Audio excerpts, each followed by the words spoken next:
प्यारे बच्चों, तो आइए सुनते हैं कश्मीरी लोक कथा 40 भाइयों की पहाड़ी।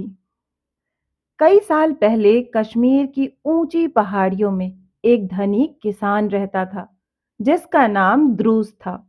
हालांकि उसके पास बहुत सारी भेड़ें और मवेशी थे, लेकिन वह और उसकी पत्नी दोनों दुखी थे क्योंकि उनके विवाह के बाद से बच्चे नहीं हुए थे। उनकी प्रार्थनाएं संतों, पीरों और साधुओं की प्रार्थनाएं भी बेकार चली गई थीं। उनका कोई परिणाम नहीं निकला था। एक दिन सफर से थका हुआ एक पीर गांव में से होकर गुजरा।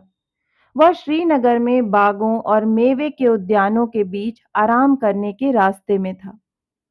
जब वह द्रूस के टेंट के पास से गुजर रहा था, पीर ने आवाज लगाई, अल्लाह के नाम पर अपनी खैरात मुझे दे दो। मेरे पास ना तो गोश्त है और ना ही रोटी का टुकड़ा है। लेकिन द्रूस ने जवाब दिया, मैं अपनी जिंदगी के हर दिन दयालु रहा हूं, लेकिन अभी तक मुझे एक बेटे का वरदान नहीं मिला है, इसलिए मैं तुम्हें कुछ भी नहीं दूंगा। जिसे जन्नत ने मना कर दिया, उसे कौन मंजूर कर सकता है? पीर ने निढाल होते हुए कहा और दूसरे टेंट की तरफ चल दिया। लेकिन पीर का युवा शिष्य जो पीछे आ रहा था ने आश्वस्त होकर अनुभव किया कि उसके पास दुखी दंपति को संतुष्ट करने की शक्ति थी। उसने 40 कंकर इकट्ठे करके बिना बच्चे वाली स्त्री की गोद में रख दिए और उसे आशीर्वाद दिया। निर्धारित समय पर उस स्त्री ने पूरे 40 बेटों को जन्म दिया, सबको एक ही समय में। ध्रुव बहुत परेशान और चिंतित हो गया। उसे विश्वास हो गया कि वह इतने सारे बच्चों को नहीं पाल सकेगा। हम 40 बच्चों के लिए रोटी नहीं जुटा सकते, वह अपनी पत्नी से बोला। इसलिए केवल एक चीज है जो हम कर सकते हैं, अपनी पसंद के एक लड़के को रख लें और शेष 39 लड़कों को जंगल में ले जाएं और उनको वहीं छोड़ दें। हमारी कठिन परिस्थिति से निकलने का और कोई रास्ता नहीं है, इसलिए एक को छोड़कर सभी बच्चे पहाड़ों पर ले जाए गए और भेड़ियों की दया पर वहीं छोड़ दिए गए। उन्हें मरने के लिए छोड़ दिया गया था। लेकिन एक दिन पहाड़ियों में अपनी भेड़ों के झुंड को चराते हुए एक गडेरिए को एक हिरन का खास व्यवहार उन चट्टानों और बोल्डरों की तरफ ले गया जिन्होंने एक कंदरा का मुख बंद कर रखा था। वहां उसने पाया कि बहुत बड़ी संख्या में बच्चे जंगली ट्यूलिपों के बीच में खेलते हुए इधर से उधर दौड़ रहे थे। गडरिया लड़का डर गया। ये बच्चे कौन हो सकते हैं?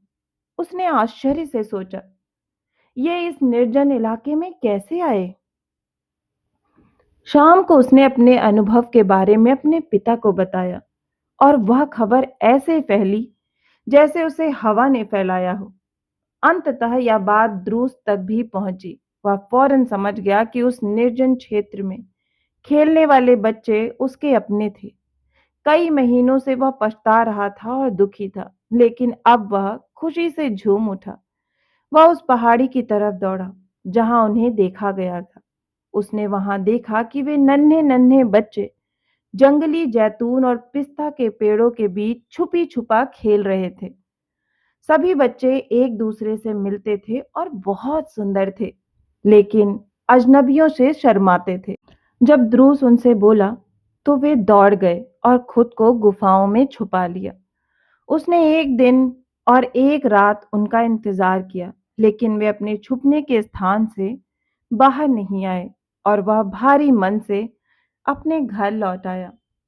उसकी पत्नी, जिसका दिल अपने खोए हुए बच्चों की चाह में दुखी हो रहा था, ने एक अन्य पीर से सलाह ली, जिसने कहा, उनके भाई को ले जाओ जिसे तुमने अपने पास रख लिया था। उसे लेकर उस पहाड़ी पर जाओ जहां वे खेलते हैं। जब वहां पहुंचो तो उसे नीचे उतार देना और खुद छुप जाना। ममता से अभिभूत मां ने ठीक वैसा ही किया जैसा उससे कहा गया था, और सच में वही हुआ। बच्चे उसके प्यारे बेटे के साथ खेलने के लिए बाहर निकल आए। नन्हे अजनबी और उसकी मधुर आवाज से आकर्षित होकर वे उसके पीछे पीछे अपनी माँ के पास आ गए, जिसने उन्हें गले से लगाया और उन्हें मिठाइयाँ दी। और जल्दी ही बिना किसी कठिनाई के वह उन्हें उनके घर लाने में सफल हो गई। ध्रुव बच्चों को वापस पाकर इतना खुश था कि उसने गरीबों को उपहार और भोजन बांटा और गांव में संगीत तथा भोज का आयोजन हुआ। उसने सभी 40 बच्चों को नमाज अदा करना और पवित्र किताबें पढ़ना सिखाया। लेकिन अल्लाह का फरमान यह था कि देवदूत अजराइल एक ही समय में 40 की सांसें ले लें। सारे 40 बच्चे अचानक एक ही दिन मर गए। पूरे गांव में मातम छा गया और लगातार 3 दिन और 3 रात तक दुआएं की गईं। अंतिम संस्कार में भाग लेने आए अनेक मित्रों के लिए भोजन तैयार किया गया। उसके बाद 40 भाइयों को उस पहाड़ी पर ले जाया गया जहां वे पाए गए थे और सुनसान क्षेत्र में उसी पहाड़ी पर उन्हें दफना दिया गया जहां वे जंगली ट्यूलिपों के बीच खेलते थे।